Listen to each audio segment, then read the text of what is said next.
Patriot Radio News Hour. Joe's flight was canceled coming home. So one more day of the Jason version of Patriot Radio News Hour. Man, things are rock and rolling. Gold's down a little bit. Silver's down. Silver's almost back to normal. Silver's sitting around $19 an ounce. Gold is at $17.40. But I am Jason Walker. Joe Jaquint is not here today. We are the Patriot Trading Group. Let me just give you that phone number. You can go to the website, allamericangold.com. Joe lowered the prices today for some of the lower gold. Gold's gone lower the last couple of days, so he's got the regular prices. I don't have a special loaded today, but keep on listening. You never know what will happen by mid-show.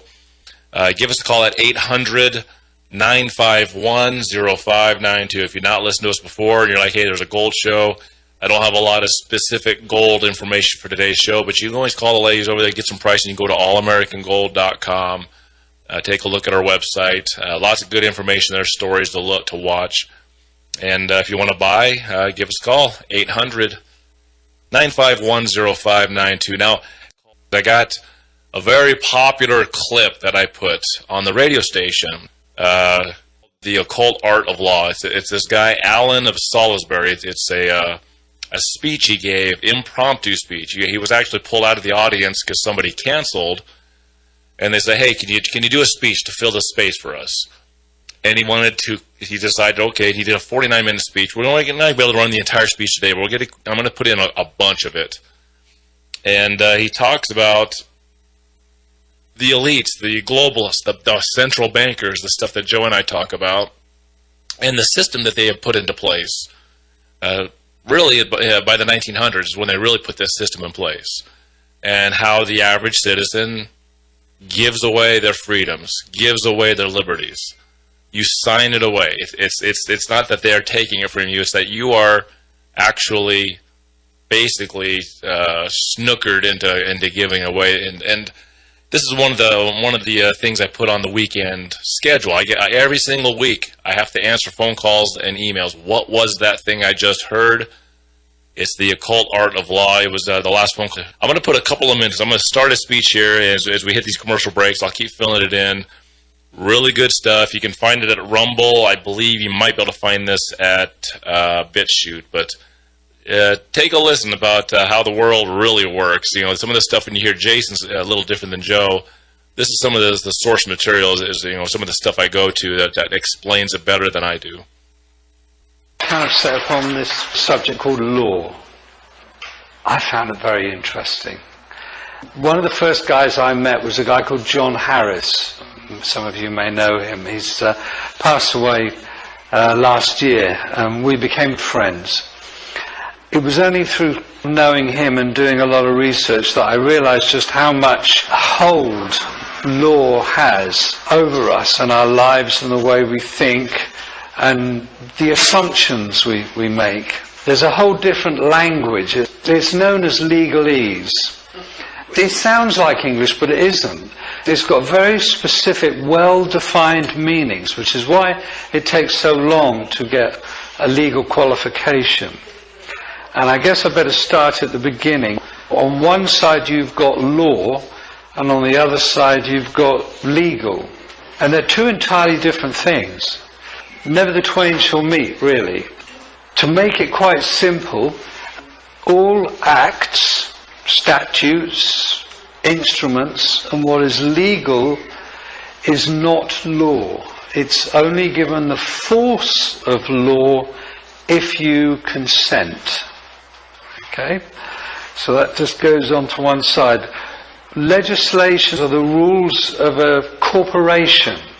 Whereas law is kind of natural, it's something you're born with. It's like, as a child, most of us know the difference between right and wrong. It's one of those reasons why I guess they don't want to teach law in school, because children already know the difference between right and wrong. I mean, if you were going to be taught what law was, then you'd know the difference between right and wrong, and you'd be able to see through the kind of society we're living in now. So there are good reasons why they don't want to teach you law from a very young age. Believe it or not, we used to have a culture that did teach law at a very young age, But that was, quite a few thousand years ago now, and you've got to do quite a serious bit of digging to find that. So law is what we have. The last vestiges of that are what's known as common law. And if you ask a lawyer what law is, he'll probably say, well, law's law. But law is basically rules, maxims, bars that have remained uncontested over time. That's his definition of law. Rules, maxim, bars, and standards that have remained uncontested over time. So when we get back to the break, we'll go do a little bit more of Alan from Salisbury. This was a speech in Birkbeck College in London just some years ago. So when we get back, hold on to your hats. You're going to feel a little sick when you find out that we actually give away our freedoms more than they're taken from us. Patriot Radio News Hour, that's right. Well, sometimes what we believe is our freedoms can be kind of fake. We got, I'm playing a little bit of Occult Art of Law. I'm going to jump into it and run some minutes off. It's Alan of Salisbury, and you're going to like it. It'll challenge your brain. Here we go. All right, that's the important bit. They've been uncontested over time. So what we have now, let's go through some of these words, and I'll translate them into English, and then you can see how profound their meaning really is. If we take the first one, the first word is registration. We're told to register so many times. We buy a piece of software, it's not going to work until we register it. Our car's registered, our children are registered, all kinds of things we're registered. This word, we're letting somebody know that we exist or something when we register to vote. What does it mean in legal terms? It's a very specific meaning. When you register something, you are giving away whatever you are registering to whoever you're registering it with. Let that sink in because it's really profound. Register means you are giving away whatever you are registering to whoever you're registering it with. So you buy a piece of software, it doesn't work until you register it. So you register it, which means you're giving it away. And they're saying, okay, well you can have it back with a magic secret code, but only under our terms and conditions of use. What we'll do is we'll grant you a license. And if you're in breach of that license, then there's consequences for that. Sounds bizarre, isn't it? You buy something, you think, well, that's mine. I'll buy that. It's mine. It's fine. No, in order to read it, you've got to give it back. But I've already paid for it. And when you read it, there are terms and conditions applied to how you read it, and maybe what information you divulge from what you've read. So you can see it's a way of tying you up. But let's go on a bit further. Let's look at this word application. It's one of those things we do a lot. To get a job. Application. 17th century translation to that, as it is today, application means you are a beggar. And it's presumed you know what you're giving up in order to get what you're begging for. Submit. It's not like, oh, I'll submit this to you. Submit means you bend to another's will. So if you submit an application to register, what you've done in terms of legal is you've given up all your rights voluntarily. Because remember, there's laws against slavery, but there isn't any law against voluntary slavery. We've been deceived, and it is a deception. It's an immaculate deception, really, when you start getting to the bottom of it. But let's go to the next bottom line here. What else do you register? Well, you register your birth, don't you? Your birth is registered, and you get a certificate. And if you look at that certificate, and it's an incredible document, really, when you start reading it with legal eyes, you just think, oh, it's got the mother's name in it. It hasn't got the mother's name. It says informant. And on the back of it, remember, it's got the Crown Corporation logo on it. By the way, the Crown is a corporation. It's not the Queen. On the back of it, it says, this is not proof of identity. Well, you think how many documents are derived from that birth certificate? Your driving license, your passport, your NHS thing, all of it comes from it. So if it's not proof of identification, what does it mean legally? So you're kind of left with this conundrum. Well, I've registered my birth. I've got this bond back. Bond. Bond is an abbreviated word. Where do you think the word bond comes from? It's really obvious. It comes from bondage. You've been registered. When you register something, you give something away. You've been given into bondage to the Crown Corporation. This is legally what it means. If you're given into bondage to the Crown Corporation, and we can prove it because there's a certificate that says that's the case, what does that mean? What's the bottom line here? Well, I'll go back to a little bit of history now. I haven't got anything behind me, but those of you who used to play Monopoly probably can remember that a pound sign used to kind of be like this, and it had two lines through it. Remember that? And the dollar sign had kind of like this S, and it had two lines through it. So it had two lines through it. Now, the pound used to be called sterling. It was called sterling for a reason, and it was based on silver. And of course, in America, the dollar had the same two lines through it, and it was all the silver dollar. That's what it was. But in 1929, the banks owned everything. They owned absolutely everything because of a thing called the Wall Street crash, which they brought about into existence. And then they also changed things. They changed the pound sign so it had one line through it, and the dollar sign so it had one line. So they removed one line. Well, if the banks owned everything, the money in circulation then has a different value. There's something else backing it. If silver isn't backing it anymore, what is backing it? And around about the same time in 1933, a guy called Colonel House, who worked for the Rothschilds banking cartel, among other people, came up with this idea of registration. And he's quoted as saying, not 1 in a million people will work this out. Because they had to, if the banks own everything, then the country's bankrupt. They have to find a way of carrying on business and commerce, don't they? So they need something else that's backing that currency. The way that it works, and I'll give you a process, because I'm a shrink as well, but I'll give you a process. We deal with things in terms of process, because you can get lost in content, which is the detail of things. So if I was, say, for example, a dairy farmer. Now, I'm a dairy farmer, and the bank says, sorry, Alan, we've got all the money we can, we're going to foreclose on you, you're bankrupt. But good news is we'll keep you on as a manager, seeing as you know a bit about what you're doing. So we now own your farm, and you now work for us. But what we'll do is for every calf that's born, we'll extend you credit based on the milk and cheese and meat that it's going to produce in its lifetime. You register that calf with us, and we'll extend you credit based on the milk and cheese and meat it's going to produce in its lifetime. Well, you are the cattle.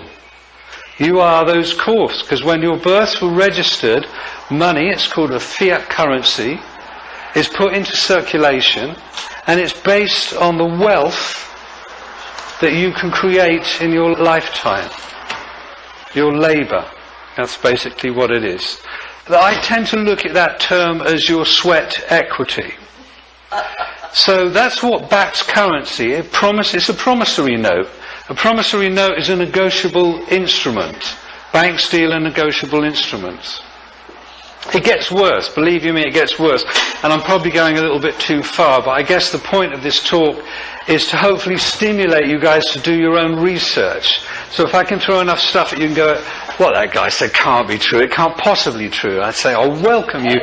Do your own research and find this out for yourself, because the more people that know this, how we're caught in this situation, the more people that have the knowledge about it, the easier it will be for us to get out of this trap.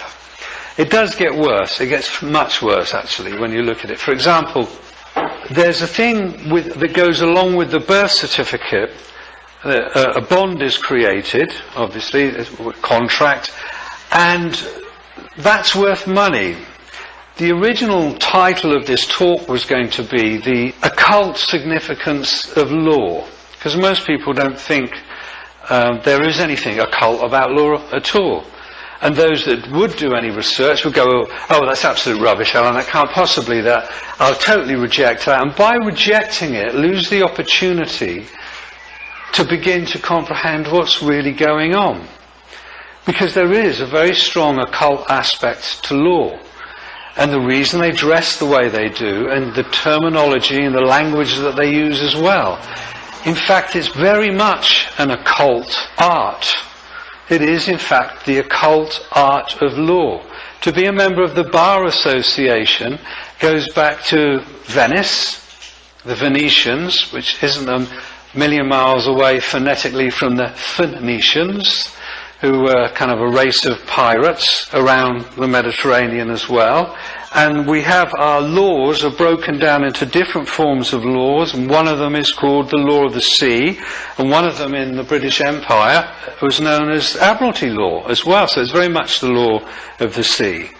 The law of business, the law of commerce, the law of money, the law of trading. Trading in slaves, trading in bales and bonds and surety.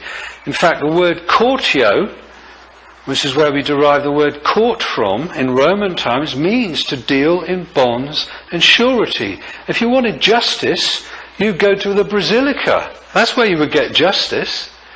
Not a court. Court just deals in bales and bonds.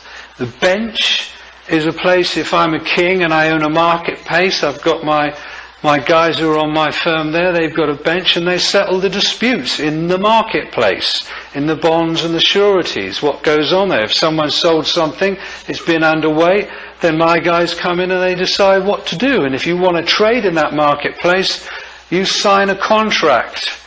You have to be allowed, you get a license to trade. Remember I say you register, something's given to you, it's taken back to you. There are now terms and conditions. If you want to trade, you have to register your business. You have to give it all away, and it all comes under one heading, one big pyramid under the top of it, the Crown Corporation. They own it all the businesses, the whole thing, they own it all. It's registered to them. They decide what goes on. They own the money that you have. You think, this is my money in my pocket. It isn't. It's a promissory note. And your tax, some of the tax you pay, is the rent for using that. It's theirs. They own it all. It makes sense when it's explained like this. People say, I'm going to pay a tax, I'm going to keep this. And it's rent for their money. They own you. And the occult aspect of it is that they own your mind, your body, and believe it or not, they believe these guys are completely off their dials. Your soul. This is why they have all the gold, because gold is an immortal metal. This is why they like the precious, they like all that gold. That's why they hold it all. And that's why they circulate money. They now own everything. They have you in bondage. It's a slave-based society, and it's a voluntary slave-based society. You've volunteered. You've entered into a contract. So when you go, for example, it even gets worse. You're part of a, believe it or not, a death cult. The three forms of law, the first is the Uniform Commercial Code. The second is canon law, the Holy See. And the highest form of law, believe it or not, in this country is Talmudic law. Babylonian Talmudic law. Talmud. Okay, so the first form of law deals in bonds and surety and you as a slave. And as you're owned, they can do exactly what they like to you, and that's exactly what they do. They extend the credit based on the milk and cheese. Alright, so you register to vote. I'm just outlining stuff here to hopefully stimulate your own research. You register to vote means you're giving away whatever you're registering to whoever you're registering it with. So what's the process here? Let's just look at the difference. What happens when you vote? You go in there and they give you a bunch of guys you can vote from. All right, well, he's going to go into voting as we go into the break. He showed a graphic, which obviously you can't see on the radio, but it showed the Vatican City is the world hub for religion. London is the world hub for finance and economics, and the Washington, D.C., the world hub for military. And it's showing that a world system has been into place. They own everything. Then they're going to talk about how we vote like we don't even know how to read and write, how we're illiterate, because we vote by putting an X. Used to vote long years ago. You sign it. You sign your name. But he's gonna, Alan Salisbury, the Cold Art of Law. We'll have more when we get back. Patriot Trading News Hour. Give us a call. Gold and silver. A little bit of freedom outside the control system, as Alan Salisbury is talking about. Give us a call. 800-951-0592. Stack as much as you can in the crazy, wacky world we live in. Some of the stuff that Alan talks here, and he mentioned it himself. I'll re-utter it. If you don't believe any of this stuff that he's saying, that we're really this controlled, just go look it up. When you actually go look at this information, you open your mind to the possibilities that we were not taught. You will find that this is exactly where we're at. It's a pretty strong speech. Let's go. He's gonna start talking about how what a joke it is to vote. Here we go. And they say to you, you've got to put an X on the box, don't they? And you follow that and you put an X on the box. Only incompetents or illiterate people sign with an X. And what you do when you register to vote, you say, I'm giving up my responsibility. I'm illiterate, and I agree, I'm a mental health outpatient, and I'll prove this by marking an X on this. And what I do, I will give whoever I put that X against power of attorney. You're giving them power of attorney over your life. In other words, if you were some old guy in a mental hospital who's lost his marbles and the lawyer says he can't manage his affairs anymore, we've got to give someone power of attorney to manage all his finance, to do everything for him, and they get him to sign, and now you give him power of attorney, that person manages your life. So not only do they own you, mind, body and soul, you've now voluntarily registered and giving them power of attorney over your life. So you basically say to them, I'm a mental health outpatient, which is why you vote in a ward, because it's a giant mental asylum. You're in a ward. If you prove to them that you're an illiterate, you put the X on there, and you registered to vote, you've given away your rights, and now you've given them power of attorney. In other words, you say to them, I've let you decide what you think is best for me. If we were on a war, that's fine. I've got no say in it. And what they will do is, like, shall we say, the deranged young son who's managing, has got power of attorney over his great-grandmother, who's spending all the money on drugs and resources like that. He'll tell her what she wants to hear. What do these politicians do? They'll tell you what you want to hear. That's the way they're playing the game. Above a mental health outpatient, which you've proved yourself to be in their game, is the House of Commons. They're commoners. So you're less than a commoner. People come to me and they say, oh, about the Magna Carta, Alan, that gave us all the rights and all the other stuff. The Magna Carta deals with baron. Baron, French for free man. You're not free. You're a bonded slave. Magna Carta is only pertinent and has any meaning to somebody who's not a bonded slave. So you'd have to be in the House of Lords today to be able to have any power or sway with the Magna Carta as a baron, as a free man. And the House of Commons, people like David, they're less than that, and you're right down there. You've got no rights at all. You voluntarily gave them up. You're a mental health outpatient that's given away power of attorney on a regular basis to a different bunch of guys who tell you what you want to hear, and they lie to you over and over again. How much more proof can you give them that you've lost the plot? This is the way they look at it. This is the way they trick you. This is the way they deceive you. This is the way, because the way the universe works is they don't want the blame of it. They say, it's not us. Look, I'll prove it to you. Look, they signed here. This is your signature. Signature, that's another one. Signature means sign of nature. You proved yourself to be a living being, and you've made a mark on a piece of paper called a signature that proves you've got a sign of nature, because they've created a thing called a person. Person means legal fiction. Legal fiction means you become liable. All your bills are written to you in capital letters. Everything to do with money, bank, rent, commerce, everything is you in capital letters, addressed to you in capital letters. This is where you get the term capitalism from, because your life has been monetized and capitalized.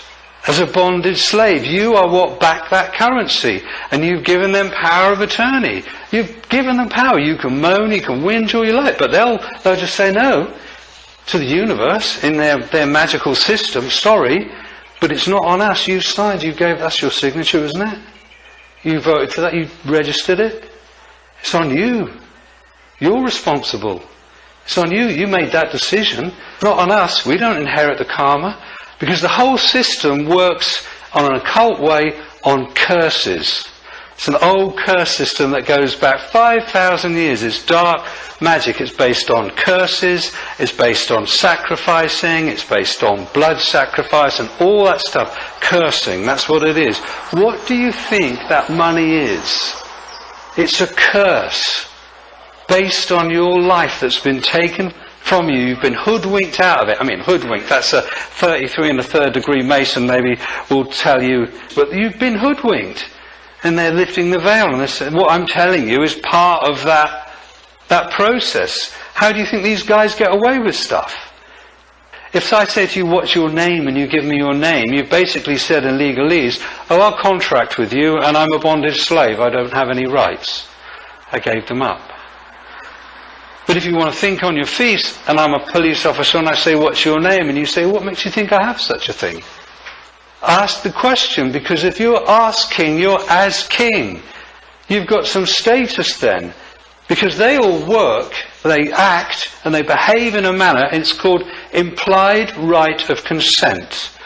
They are going to behave in a manner that suggests to them that you've all consented, and unless you rebut that consent, unless you stop that, unless you say, hold on a minute, I'm not consenting, I do not consent to this, I am not a name, I'm standing under common law, if you want a contract, I'll be happy to contract with you, my fee is £900 an hour, do we have a contract, yes or no? What's he going to do? I know a guy, you can find it on the YouTube thing, drunken driving. He's driving his car drunk, the police pull him over, they say, what's your name? He says, I'll be happy to accept your offer of service, my fee's £900 an hour. Right, we'll arrest you then. A little bit more on the other side of the break. This is Alan of Salisbury, the Occult Art of Law. We'll be right back. This is the Patriot Radio News Hour.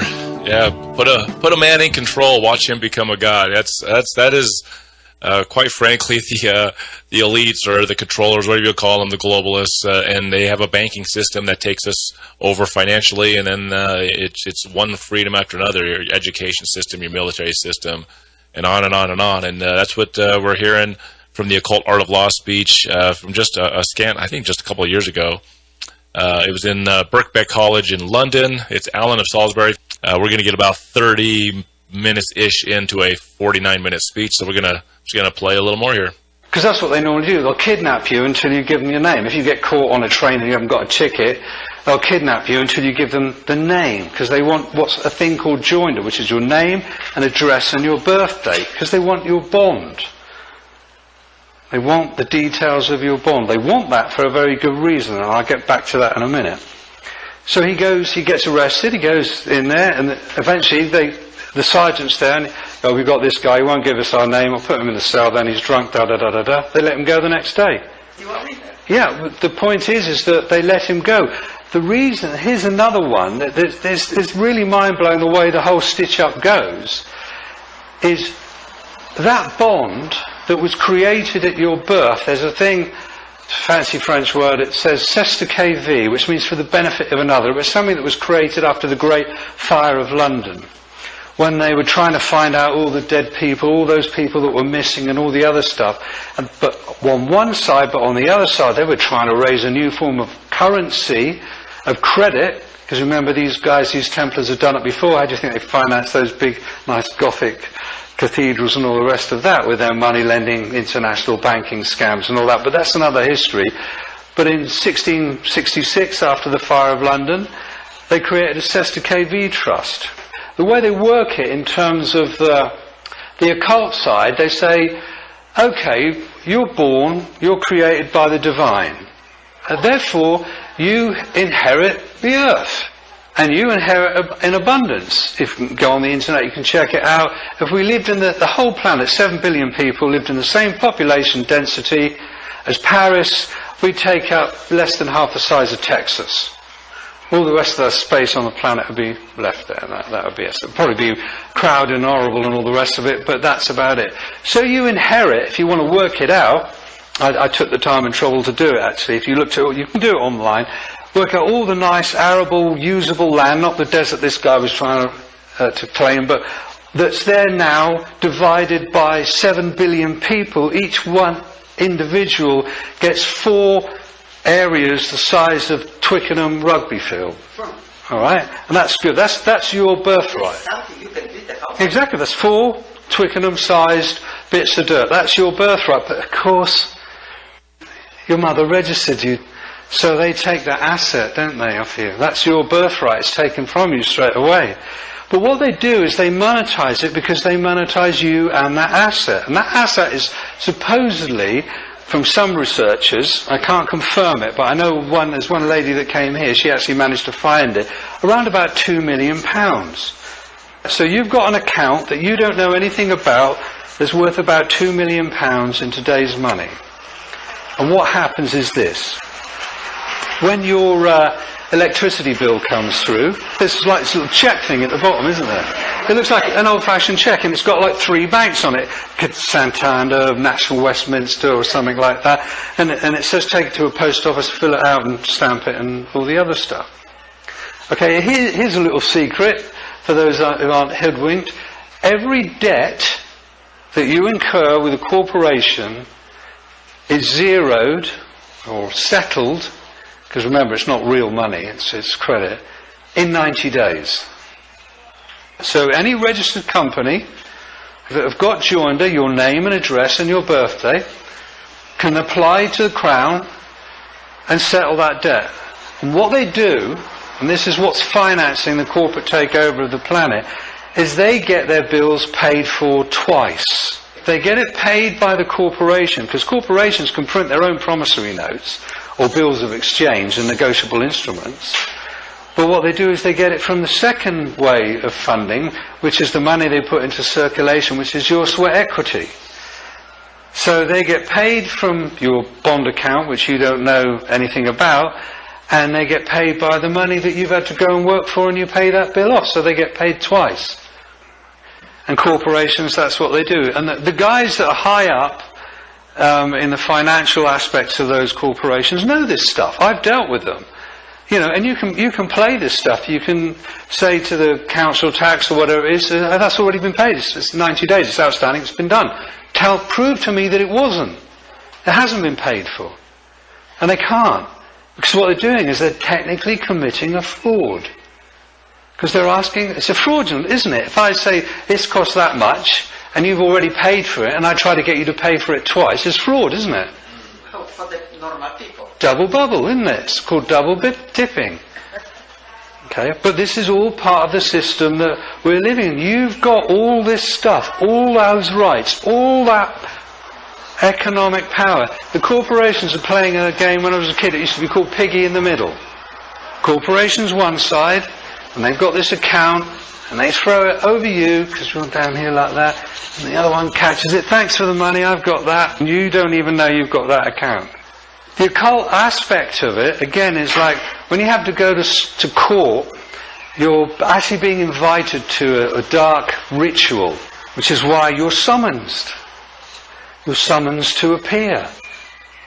Like you're some sort of ghost or a spirit, because that's what they think you are. Because that trust that's worth money, they don't tell you about it, but you could have reclaimed that within 7 years. All right, one more segment of the Patriot Radio News Hour. Stay with us. Final segment, Patriot Trading News Hour. If you want to buy a little gold and silver, call for some questions, anything. Number's 800-951-0592. I'm just going to finish up with a few more minutes. Like this is not the full speech that you're hearing today, but you can a few more minutes here of the occult art of law. But after 7 years, the law of salvage comes along, and the government say, okay, well, that's a wreck, well, we'll have that. So they salvage that, and they use that. So you can't get it anymore. Even though they know in the real world you're alive and flesh and blood, you know, because you've got your national insurance thing, you know, you go to the NHS, they know you're physical, you know, they'll take blood from you, all the other stuff. This occult system doesn't see it. They're off their dial, these guys. Unless we begin to see that this is what's really going on, instead of just going, oh no, this is just preposterous. Absolutely preposterous. How can this possibly be the case? Unless we kind of just, open up our horizons a little bit, honesty, open-mindedness and willingness, and go, okay, well, I'll entertain this for a while. I'll do a bit of research and see if there's anything what this crazy guy was talking about. Do it yourself. Check it all out. You're summoned to appear in a court. Why are you summoned? Because as far as they're concerned, you didn't collect that account within 7 years. So you're presumed dead. So if there's any liability, then they have to summon you, because that's what you are. You're a spirit. I know it sounds absolutely barking, raving mad, doesn't it?